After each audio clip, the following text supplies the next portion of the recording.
कहते हैं ना, हाथ की पांचों उंगलियां बराबर नहीं होती। उसी तरह सभी की स्किन एक जैसी नहीं होती। सभी की स्किन अपने आप में खास होती है। क्योंकि सभी लोग अलग अलग स्किन की विशेषताओं के साथ पैदा होते हैं, इसीलिए हम उन्हें बदल नहीं सकते। हाँ, हम उनमें सुधार जरूर कर सकते हैं। उदाहरण के लिए, जैसे उत्प्रेरक किसी रासायनिक क्रिया की गति को कई गुना बढ़ा देते हैं, उसी प्रकार कुछ फार्मास्यूटिकल प्रोडक्ट स्किन की खूबसूरती को बढ़ाने में उत्प्रेरक जैसा काम करते हैं। आपके स्किन का रंग कैसा है, इससे कोई फर्क नहीं पड़ता, पर आप अपने स्किन की देखभाल कैसे करते हैं, इससे जरूर फर्क पड़ता है। क्योंकि एक साफ स्वस्थ चेहरा आपके अंदर आत्मविश्वास भर देता है। और आत्मविश्वास एक ऐसा चीज है जो आपको अंदरूनी तौर पर मजबूत बनाता है और स्वयं पर विश्वास करना सिखाता है। आत्मविश्वास से चुनौतियों को स्वीकार करने की क्षमता विकसित होती है और आपका स्वरूप ही बदल जाता है। जी हाँ, मैं बात कर रहा हूँ कॉस्मेटिक और डेंटल प्रिपरेशन के बारे में, जो आपके फार्मेसी एजुकेशन का एक इम्पॉर्टेंट टॉपिक है। और आज मैं इससे जुड़े 3 प्रश्न कराऊंगा जो आपके फार्मा एग्जाम में कई बार आ चुके हैं। लेकिन उससे पहले, अगर आपने अपने चैनल फार्मेसी ज्ञान को अभी तक सब्सक्राइब नहीं किया है, तो जरूर सब्सक्राइब कर ले और बेल आइकन को भी प्रेस कर ले, ताकि फार्मेसी एजुकेशन से जुड़ी हर अपडेट आप तक सबसे पहले पहुंचे। चलिए शुरुआत करते हैं कॉस्मेटिक के डेफिनेशन से।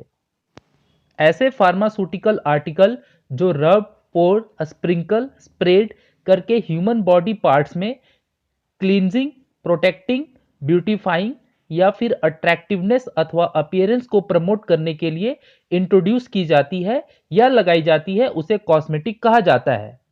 आइए अब बात करते हैं कॉस्मेटिक के क्लासिफिकेशन से। कॉस्मेटिक को मुख्यतः 5 भागों में बांटा गया है। पहला फेशियल कॉस्मेटिक, दूसरा आई मेकअप, तीसरा हेयर ड्रेसिंग, चौथा फॉर स्किन और पांचवा स्पेशल यूज। आइए जानते हैं फेशियल कॉस्मेटिक में कौन कौन से आर्टिकल्स आते हैं। फेशियल कॉस्मेटिक में फेस पाउडर, कॉम्पैक्ट पाउडर, रॉक्स, cold cream, vanishing cream, moisturiser, lipstick और लिप लाइनर जैसे कॉस्मेटिक आर्टिकल आते हैं। वहीं आई मेकअप में eye shadow, eyebrow pencils, mascara और आई लाइनर जैसे कॉस्मेटिक आर्टिकल्स आते हैं। तीसरा टाइप हेयर ड्रेसिंग है। इनमें brilliantine, hair conditioner, hair tonics, hair weavings, hair straighteners, shampoos, anti dandruffs, depilatories और सेविंग मीडियस जैसे कॉस्मेटिक आर्टिकल्स आते हैं। वहीं स्किन कॉस्मेटिक के लिए एंटी परस्पिरेंट्स, डिओड्रेंट्स, क्रीम, लोशन और ऑयल जैसे कॉस्मेटिक आर्टिकल्स आते हैं। स्पेशल यूज के अंतर्गत डेंटिफ्राइज और माउथ वॉश जैसे कॉस्मेटिक प्रिपरेशन आते हैं। आइए अब बात करते हैं डेंटिफ्राइज के बारे में। सबसे पहले शुरुआत करते हैं इसके डेफिनेशन से, उसके बाद बात होगी इनके आइडल क्वालिटीज के बारे में। डेंटिफ्राइज दांतों पर अप्लाई किया जाने वाला ड्रग्स का ऐसा प्रिपरेशन है जो टूथपेस्ट और टूथ पाउडर के रूप में प्रयोग में लाया जाता है। इनको ब्रश या फिंगर की सहायता से दांत की सतह पर अप्लाई किया जाता है। ये दांतों की चमक को बढ़ाते हैं, सड़न को धीमा करते हैं और मुंह की दुर्गंध को कम करते हैं। ये मसूड़ों को भी स्वस्थ रखते हैं। आइए अब बात करते हैं डेंटिफ्रिज के एसेंशियल क्वालिटीज के बारे में। इसमें फॉरेन पार्टिकल, खाने के टुकड़े, प्लग को निकालने के साथ साथ दांतों को साफ रखने का गुण इसमें होना चाहिए। यह इसकी पहली क्वालिटी है। दूसरी क्वालिटी इसकी यह है कि यह बिल्कुल भी जहरीला और टॉक्सिक पैदा करने वाला पदार्थ नहीं होना चाहिए। यह अलग अलग फ्लेवर और मिठासों में उपलब्ध होना चाहिए। इसके इस्तेमाल करने के बाद मुंह में ताजगी बनी रहे, ऐसा गुण इनमें होना चाहिए। यह लंबे समय तक अपनी क्वालिटी को बरकरार रखने वाला होना चाहिए। और अंतिम इसका क्वालिटीज है, यह सस्ता होना चाहिए। आइए अब जानते हैं डेंटिफ्राइज को बनाने में कौन कौन से एडिटिव इस्तेमाल किए जाते हैं। डेंटिफ्रिज को प्रिपरेशन में निम्नलिखित इंग्रेडिएंट इस्तेमाल किए जाते हैं। पहला है पॉलिशिंग एजेंट, जिनको एब्रेसिव कहा जाता है। दूसरा है सरफेस एक्टिव एजेंट, जिनको डिटर्जेंट्स कहा जाता है। तीसरा है ह्यूमिटेंट, यानी नमी बनाए रखने वाला। चौथा है बाइंडर्स, यानी जोड़ने वाला। पांचवा है स्वीटनिंग एजेंट। छठा है फ्लेवरिंग एजेंट। आठवां है प्रिजर्वेटिव और नौवां है थेरेपेटिक एजेंट। आइए अब बारी बारी से सबके बारे में जानते हैं। शुरुआत करते हैं पॉलिशिंग एजेंट से। इनका इस्तेमाल दांत के दाग, धब्बे को हटाने के लिए किया जाता है। साथ ही इनका इस्तेमाल टूथ सरफेस को साफ रखने में किया जाता है। Calcium carbonate, calcium phosphate, magnesium silicate इनके उदाहरण हैं। दूसरा है सरफेस एक्टिव एजेंट, जिनको कि डिटर्जेंट कहा जाता है। इनको डेंटिफ्राइज में दांतों को गीला करने के लिए पॉलिशिंग एजेंट में मिलाया जाता है। Sodium lauryl sulphate, dioctyl sodium sulphosuccinate इसके उदाहरण है। उसके बाद बारी आती है ह्यूमिकटेंट की। इसको टूथपेस्ट में नमी बनाए रखने के लिए यूज किया जाता है। यह टूथपेस्ट को सूखने नहीं देता जब तक कि यह पूरा इस्तेमाल ना हो जाए। ग्लिसरीन, सॉर्बिटोल, प्रोपाइलिन ग्लाइकोल इसके उदाहरण हैं। उसके बाद बात आती है बाइंडर की। टूथपेस्ट में मिले सॉलिड और लिक्विड कॉम्पोजिशन को आपस में बाइंड करने के लिए बाइंडर्स का यूज किया जाता है। साथ ही इसकी कंसिस्टेंसी को बनाए रखता है। गम ट्रैगाकांट, मिथाइल सेल्यूलोज इसके एग्जाम्पल हैं। उसके बाद बात आती है स्वीटनिंग एजेंट की।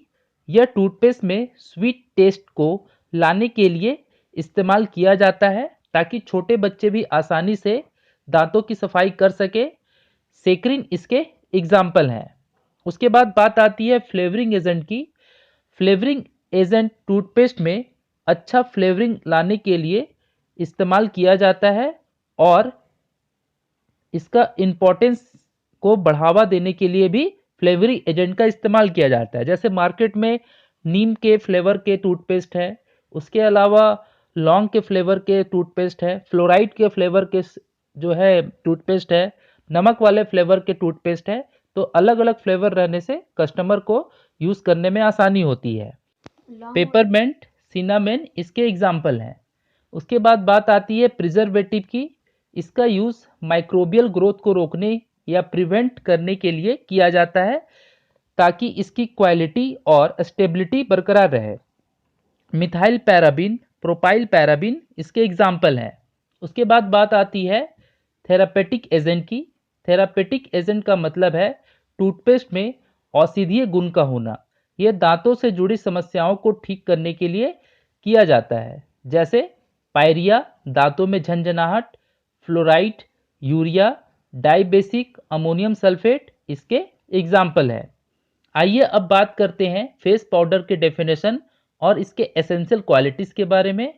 फेस पाउडर एक कॉस्मेटिक प्रिपरेशन के अंतर्गत आता है जिसको फेस के ऊपर अप्लाई किया जाता है।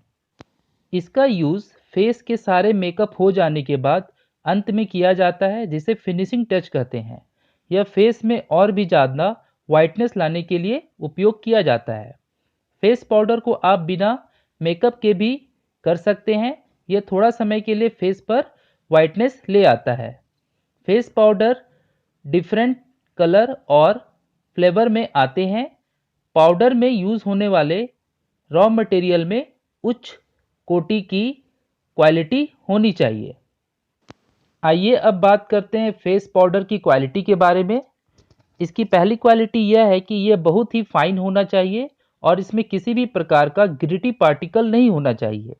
इसकी दूसरी प्रॉपर्टी यह है कि यह स्किन के साथ नॉन टॉक्सिक और नॉन इरिटेंट होना चाहिए। नॉन टॉक्सिक का मतलब है जहरीला नहीं होना चाहिए और नॉन इरिटेंट का मतलब है कि इसे लगाने पर किसी तरह का खुजली या रैशेस नहीं होनी चाहिए।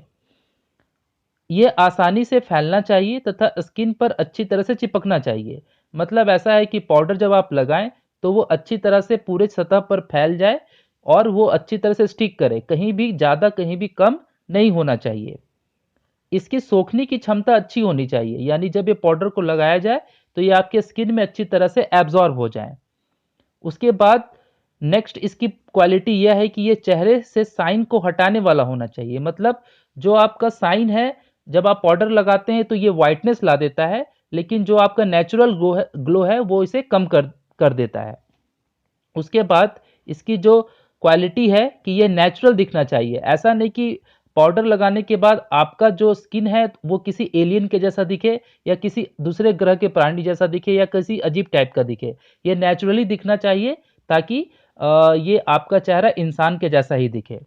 उसके बाद आठवीं प्रॉपर्टी यह है कि छोटी मोटी दाग धब्बे को ये ढकने वाला होना चाहिए। मतलब कहीं छोटा मोटा अगर स्पॉट है तो पाउडर उसे क्या कर सके, ढक सके, उसे मेकअप कर सके।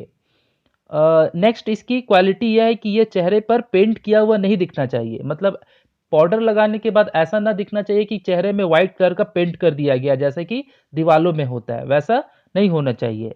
और इसकी अंतिम क्वालिटी यह है कि ये कुछ ही देर में चेहरे में हटने वाला नहीं होना चाहिए और दोबारा पाउडर लगाने की ज़रूरत ना पड़े, ऐसी प्रॉपर्टी होनी चाहिए। तो दोस्तों, अगर आपको ये वीडियो समझ में आया, आपको मेरी बातें समझ में आई, नोट्स आपको समझ में आ रहा है, तो एक लाइक ज़रूर करें। आपके एक लाइक से काफ़ी मोटिवेशन मिलता है और आगे की वीडियो बनाने के लिए भी प्रेरणा मिलती है। वीडियो को अपने दोस्तों के बीच ज़रूर शेयर करें और अपना सुझाव कमेंट बॉक्स में देना ना भूलें। मिलते हैं नेक्स्ट वीडियो में और भी बहुत सारे मोस्ट इंपॉर्टेंट क्वेश्चन के साथ। तब तक के लिए बाय बाय।